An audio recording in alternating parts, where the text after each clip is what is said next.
Welcome to news alert. విలువలు విశ్వసనీయతకు కేరహుగా నిలవాల్సిన రాజకీయాలను చంద్రబాబు నాయుడు పూర్తిగా భ్రష్టు పట్టిస్తున్నారని వైఎస్ఆర్ కాంగ్రెస్ పార్టీ అధినేత జగన్మోహన్ రెడ్డి తీవ్రంగా విమర్శించారు. ప్రజాస్వామ్యబద్ధంగా ఎన్నికైన స్థానిక సంస్థల ప్రతినిధులను బెదిరించి ఆయా చోట్ల తెలుగుదేశం పార్టీ అధికారాన్ని లాక్కుంటోందని ధ్వజమెత్తారు.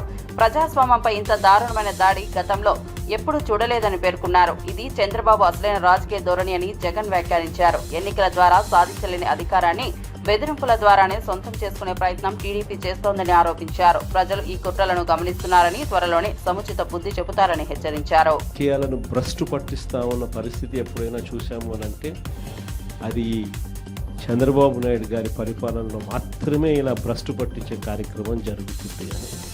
ప్రజాస్వామ్య పద్ధతిలో ప్రజాస్వామ్యబద్ధంగా ఎన్నిక కాబడ్డ ఎంపీటీసీలను, జెడ్పీటీసీలను, కౌన్సిలర్లను, ఇలా అనేక పదవుల్లో ఎన్నిక కాబడ్డ ఈ ప్రజాప్రతినిధులను ఈరోజు చంద్రబాబు నాయుడు గారు అనే వ్యక్తి తనకు బలం లేకపోయినా, తన పార్టీ గుర్తు మీద తాను గెలిపించుకునే పరిస్థితి తనకు లేకపోయినా,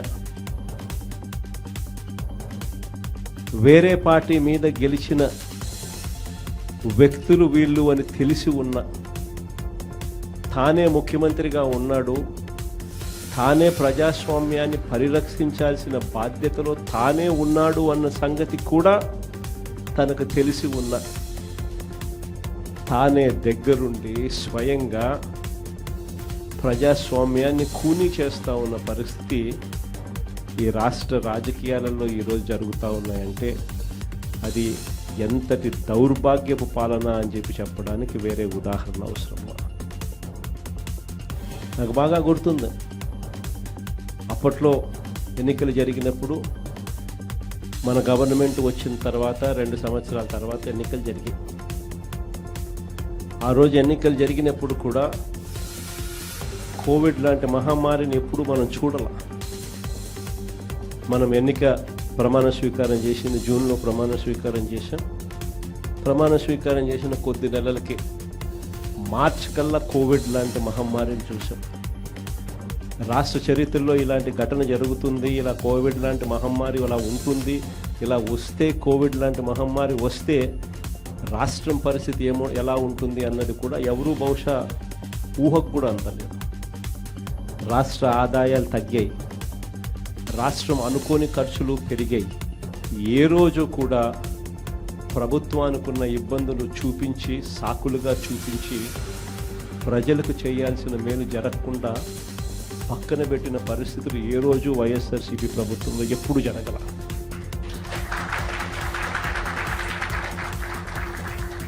మనకున్న సమస్యలు ఎన్నున్నా కూడా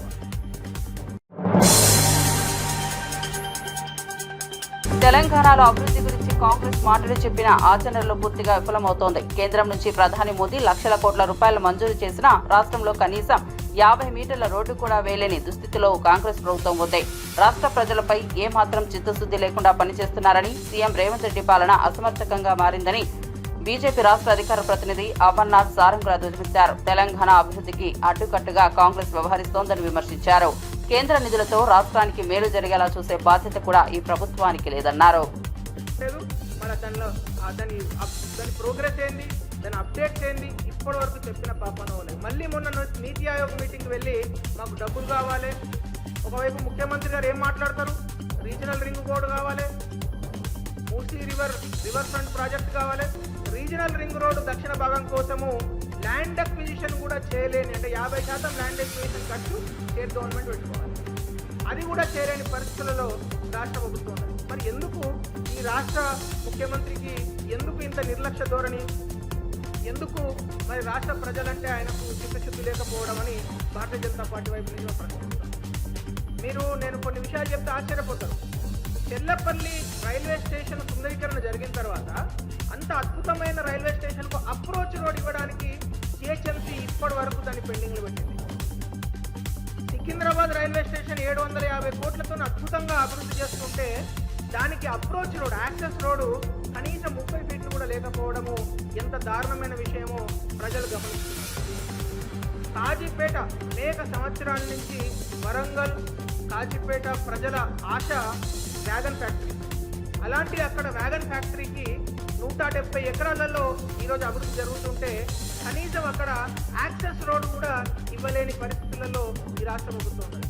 అంటే ఎందుకు మరి ముఖ్యమంత్రి గారికి ఈ రాష్ట్ర ప్రజల మీద కావచ్చు, లేకుంటే ఈ రాష్ట్ర అభివృద్ధి మీద కావచ్చు, ఎందుకు ఇంత నిర్లక్ష్యం అని మేము పదే పదే ప్రశ్నిస్తున్నాం. ఈ రాష్ట్రంలో కేవలం రైల్వే ప్రాజెక్టుల కోసం కేంద్ర ప్రభుత్వం ఇప్పటి వరకు 80,000 కోట్ల రూపాయలు వెచ్చించి అనేక ప్రాజెక్టులు 40 అమృత్ రైల్వే స్టేషన్లు కావచ్చు, రైల్వే ఓవర్ బ్రిడ్జ్ కావచ్చు, ఇలా ఫ్లైఓవర్లు కావచ్చు, ఇలా అనేక ప్రాజెక్టులు ఇవ్వడం జరుగుతుంది. కానీ మనందరికీ తెలుసు, భారత రాజ్యాంగం ప్రకారము రాష్ట్ర ప్రభుత్వ వాటా అయితే ఇవ్వాలి కదా. మరి రాష్ట్ర ప్రభుత్వ వాటా కొన్నిట్లో 30%, కొన్నిట్లో 40%, కొన్ని ప్రాజెక్టులలో 50% రాష్ట్ర ప్రభుత్వం వాటా ఇవ్వాలి. మరి ఈ వాటా ఇవ్వకపోవడం వల్ల, ఈ వాటాకు సంబంధించి బడ్జెట్లో పెట్టకపోవడం వల్ల, లేకుంటే ఆ వాటా పెట్టిన బడ్జెట్లో ఇప్పటివరకు డబ్బులు రిలీజ్ కాకపోవడం వల్ల అనేక స్టేజెస్లో ఈ ప్రాజెక్టులు పదే పదే పెండింగ్లో ఉన్నాయి. మీరు నేను చెప్తే ఆశ్చర్యపోతారు, ఈ రాష్ట్రంలో కేవలం రైల్వే ప్రాజెక్టులు, హైవే ప్రాజెక్టులు మాత్రమే కలుపుకుంటే 71,019 కోట్ల రూపాయల ప్రాజెక్టులు, 71,019 కోట్ల రూపాయల ప్రాజెక్టులు ఈరోజు పెండింగ్లో ఉన్నాయి. ఎందుకు పెండింగ్లో ఉన్నాయంటే ఈ రాష్ట్ర ముఖ్యమంత్రికి, రాష్ట్ర ప్రభుత్వం వానాకాలం ప్రారంభమైన నేపథ్యంలో రైతుల సమస్యలు పరిష్కరించేందుకు ప్రభుత్వంపై ఒత్తిడి పెరుగుతోంది. ప్రధానమంత్రి ఫసల్ బీమాను వెంటనే అమలు చేయాలని, నకిలీ విత్తనాలపై చర్యలు తీసుకోవాలని బీజేపీ కిసాన్ మోర్చా రాష్ట్ర అధ్యక్షుడు కొండపల్లి శ్రీధర్ రెడ్డి డిమాండ్ చేశారు. మండల స్థాయిలో నాణ్యమైన విత్తనాలు అందుబాటులో ఉంచాలని చెప్పారు. ప్రతి ఎకరాకు 15,000 రైతు భరోసా అందించాలన్నారు. 2 లక్షల రుణమాఫీని వెంటనే అమలు చేయాలని, తడిసిన ధాన్యాన్ని ప్రభుత్వమే కొనుగోలు చేయాలంటూ వ్యవసాయ కమిషనరేట్ డైరెక్టర్ గోపి ఐఏఎస్ కు మెమోరాండం ఇచ్చారు. రైతుల కోణంలో ప్రభుత్వ వైఖరిని ఆయన తీవ్రంగా తప్పుపట్టారు.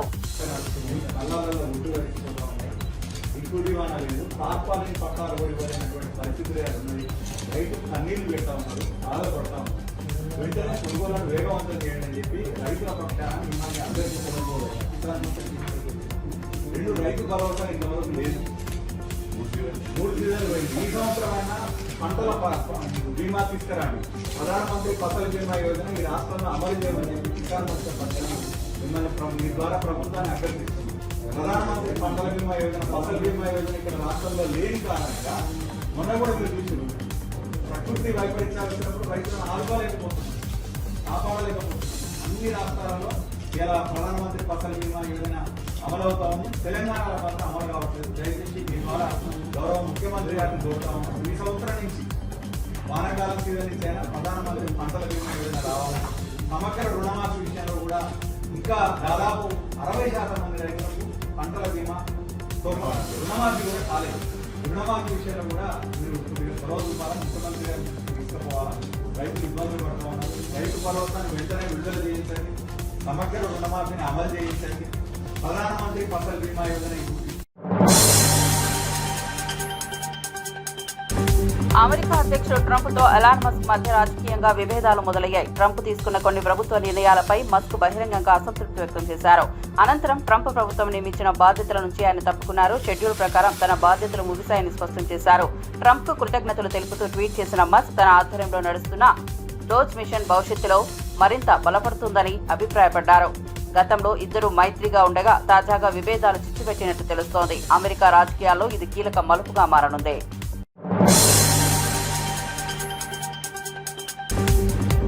రెరాకు వచ్చే ఫిర్యాదులను బాధితులు సంతృప్తి చెందేలా పరిష్కరించాలన్న సూచనలు అన్ని రాష్ట్రాలకు ప్రధాని నరేంద్ర మోదీ చేశారు. కొనుగోలుదారులకు అన్యాయం జరగకుండా రెరా వ్యవస్థ పనితీరు ఉండాలన్నారు.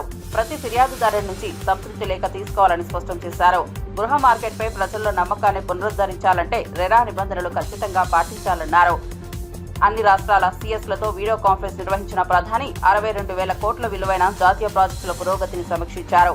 పారదర్శక పాలన ప్రజలకు అందాలన్నారు. న్యూక్లియర్ పవర్ ప్రాజెక్టుల దిశగా వేగంగా అడుగులు వేయాలన్నారు. ఐటీఐల్లోనూ సంబంధిత సబ్జెక్ట్ ప్రవేశపెట్టాలని సూచించారు.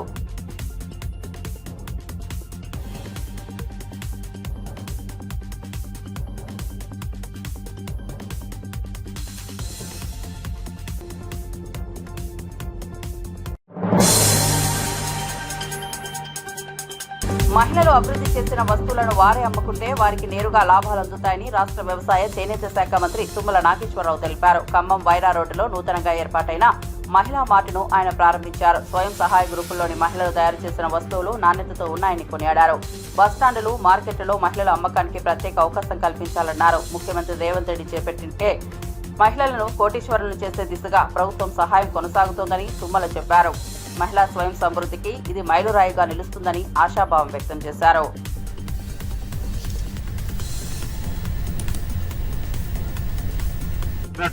వస్తువుల యొక్క విక్రయం కూడా మీ ద్వారాగానే జరిగితే ఆ లాభం మీకే రావాలని, మీ కష్టం మీకే చెందాలని ఖమ్మంలో 4 మూలల్లో కూడా ఉన్న మార్కెట్లలో ఇటువంటి ప్రొవిజన్ క్రియేట్ చేసి వాళ్ళు చేసినటువంటి వస్తువులు ఇక్కడే అమ్మకాలు కాకుండా పెద్ద మొత్తంలో తయారు చేసుకునేటట్టుగా ఇంకా బ్యాగులు తయారు చేశారు. మేడలు ముదిగొండోళ్ళు చాలా గొప్పగా చేశారు. ఈ రకంగా రాష్ట్రం మొత్తం మీరు చేసే వస్తువులన్నీ కూడా అమ్మకాలు చేసుకుంటే చైనా నుంచి వచ్చాయో ఇంకొకటి నుంచి వచ్చాయో పనికిరాని కొని మోసపోకుండా మీ చేతులతోటి మీరే చేసినటువంటి వస్తువులు మన ప్రజలే వాడుకునేటట్టుగా, మన పైసలు మీ చేతిలోకి వచ్చేటట్టుగా ఉండాలి. వ్యాపారాలకి మీరే అధిపతులైతే ఆ అధిపతులు ఈ రాష్ట్రంలోనే అమ్మటం కాదు, పక్క రాష్ట్రాలే కాదు, పక్క దేశాలకు కూడా మన వస్తువులు ఎక్స్పోర్ట్ చేసే స్థితికి ఆ తల్లులు రావాలనేది ఈ ప్రభుత్వం యొక్క కోరిక.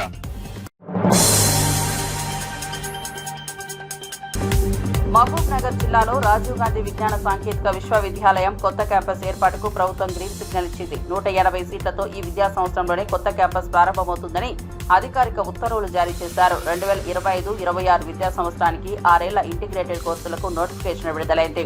వర్సిటీ ఉపకులపతి గోవర్ధన్ మే 31 నుంచి జూన్ 21 వరకు ఆన్లైన్ దరఖాస్తులను స్వీకరిస్తామని తెలిపారు. జూలై 4న ప్రొవిజనల్ జాబితా, జూలై 7న కౌన్సిలింగ్ జరగనుంది. గతంలాగే 1500 సీట్లు అందుబాటులో ఉండగా మహబూబ్ నగర్ కొత్త క్యాంపస్ కు 180 సీట్లు కేటాయించామని తెలిపారు.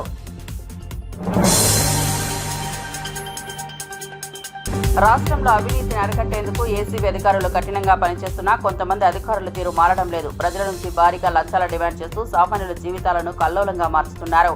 తాజాగా హైదరాబాద్ లో ఒక్కరోజు 2 రెవెన్యూ ఇన్స్పెక్టర్లు లంచం తీసుకుంటూ రెడ్ హ్యాండెడ్ గా పట్టుబడ్డారు.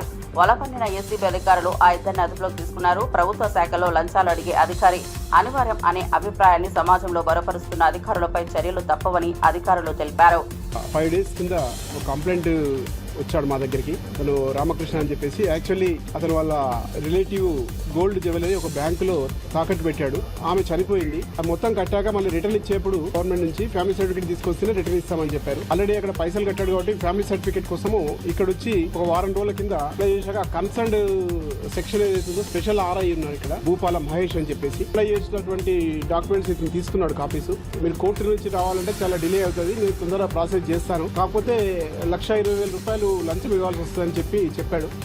అతను మా దగ్గరికి అప్రోచ్ అయ్యాక మేము కేసు రిజిస్టర్ చేసేసి ఏదైతే ఫినాప్సిలిన్ పౌడర్ ఉంటుందో ఆ పౌడర్ అప్లై చేసి ఈరోజు మధ్యాహ్నము 1 o'clock 12:30 లోపలికి పంపించాము. ఒక 10-15 minutes బయట నిలబెట్టాడు.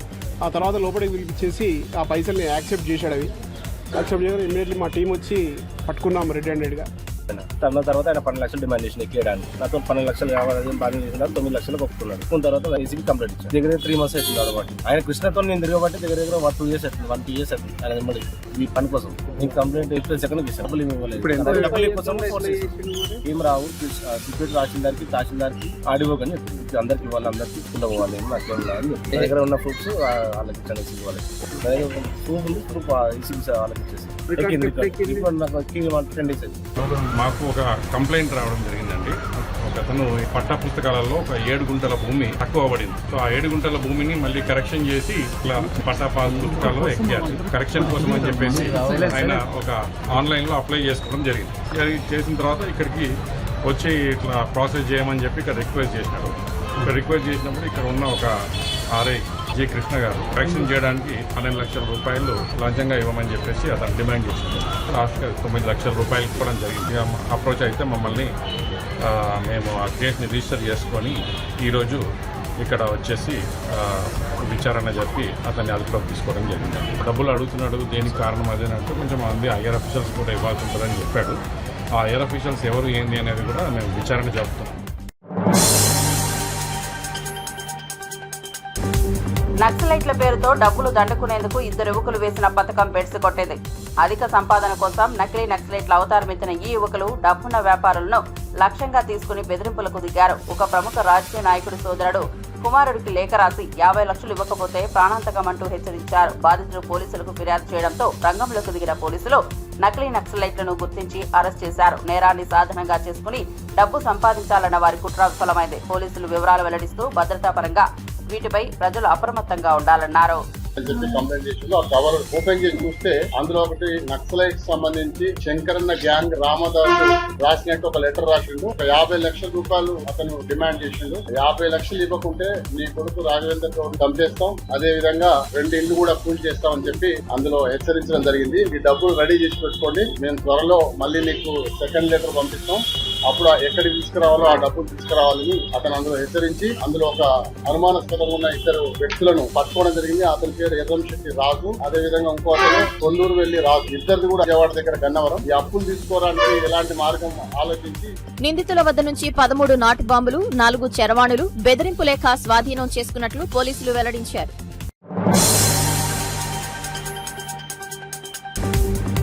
థియేటర్ల బంద్ వ్యవహారం అత్యంత సున్నితమైన అంశమని ప్రముఖ నటుడు రాజేంద్ర ప్రసాద్ అన్నారు. పవన్ కళ్యాణ్ ఈ అంశంపై కోపంతో మాట్లాడిన విషయంలో సానుభూతి ఉందని తెలిపారు. సినీ ఇండస్ట్రీ సమస్యలపై ఏకాభిప్రాయంతో నిర్ణయాలు తీసుకోవాల్సి ఉందని, కానీ వ్యక్తిగతంగా తీసుకున్న నిర్ణయాల వల్ల అపార్థాలు, అవాస్తవాలు పుట్టుకొచ్చాయని వ్యాఖ్యానించారు. హైదరాబాద్లోని ప్రసాద్ ప్రివ్యూలో తన తాజా చిత్రం షష్ఠి పూర్తికి సంబంధించిన కార్యక్రమంలో పాల్గొన్న రాజేంద్ర ప్రసాద్ చిత్ర బృందంతో అనుభవాలు పంచుకున్నారు. ఈ నెల 30న చిత్రం విడుదల కానుంది. థియేటర్ వివాదం మధ్య వచ్చిన ఈ వ్యాఖ్యలు పరిశ్రమలో చర్చనీయాంశంగా మారాయి. అది ఎవరో కారకులు వాళ్ళను పట్టుకుని ఎందుకు జరిగిందో తెలుసుకుంటే గనక ఇది క్లియర్ అయిపోతుంది.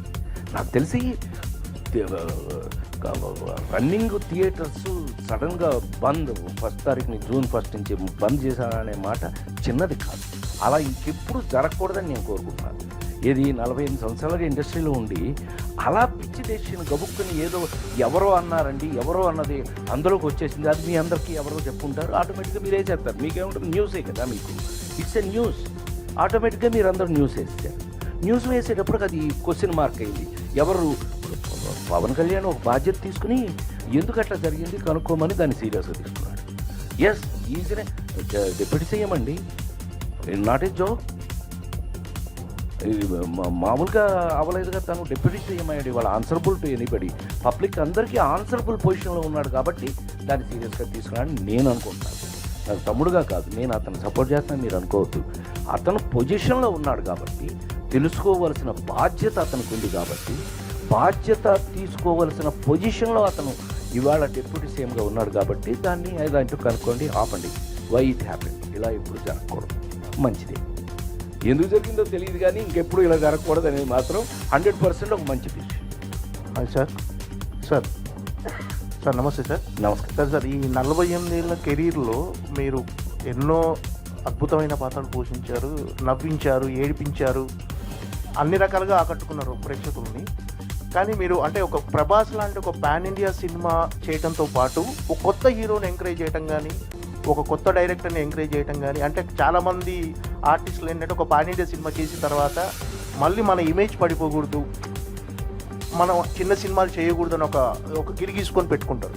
మీరు మాత్రం పాన్ ఇండియా సినిమాతో పాటు ఒక చిన్న సినిమాను కూడా చేయడంలో ఎప్పుడు ముందుంటారు. సో అంటే ఈ డిసిషన్ తీసుకోవడానికి కారణం ఏంటి అంటే, మనం ఎప్పుడు ఖాళీగా ఉండొద్దు, ఏదో ఒక సినిమా చేస్తూ ఉండాలి, ఖచ్చితంగా మనం ఇలా కంటిన్యూ అవుతుండాలని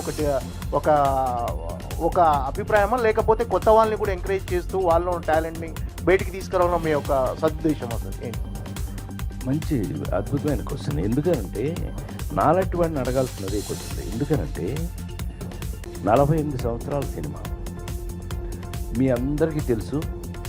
మీ ముందే నేను ఇక్కడున్న మీ రాజేంద్ర ప్రసాదే తమ్ముడు సెల్ ఫోన్ ఎవరు కనిపెట్టాడా కాదు, మీ ముందే నేను ఇన్ని సంవత్సరాల నుంచి నేను చెయ్యింది ఏముంటుంది మీకు తెలుసు కదా. ఇంగ్లీష్ సినిమా హీరోగా యాక్ట్ చేశాను. ఏమండి, నేను ఇంగ్లీష్ సినిమాలో క్విగ్గన్ మురుగన్ అని, మీరు ఇప్పుడు కావాలంటే ఒకవేళ స్టార్ మూవీస్లో అమ్మాయి ఇవాళకి వేస్తారు ఆ సినిమాని. ఇంగ్లీష్ సినిమాలు వేస్తారు కదా, ఆ సినిమాలతో పాటు క్విగ్గన్ మురుగన్ కూడా వేస్తారు. ఇంకా మీరు సంతోషపడతాను అని అంటే, మీరు సంతోషపడ, మీరు అందరూ నాకు తమ్ముళ్ళేగా, ఇంకా సంతోషపడతాను అని అంటే కనుక ఎమిరేట్స్ ఫ్లైట్ ఇంటర్నేషనల్ టీటీడీ ఆధ్వర్యంలోని బాలాజీ వికలాంగుల చికిత్స పరిశోధన పునరావాస కేంద్రం డైరెక్టర్ గా డాక్టర్ గుడూరు జగదీష్ బాధ్యతలు స్వీకరించారు. ఈ సందర్భంగా ఆసుపత్రి సిబ్బందితో పాటు పలువురు అభిమానులు ఆయనకు సన్మానం నిర్వహించారు. అర్చకులు వేద ఆశీర్వచనం పలికారు. బర్డ్ సేవలను రాష్ట్ర వ్యాప్తంగా విశాలంగా విస్తరించేందుకు కృషి చేస్తానని తెలిపారు. CM Chandrababu, TTD chairman BR Naidu, EO Shyamalarao సూచనల మేరకు కేంద్ర సేవలు మరింత ప్రజలకు అందుబాటులోకి తేనున్నట్టు చర్యలు తీసుకుంటారని వెల్లడించారు. తిరుపతిలో వైద్య రంగంలో ఇది మరో కీలక ముందడుగుగా మారింది.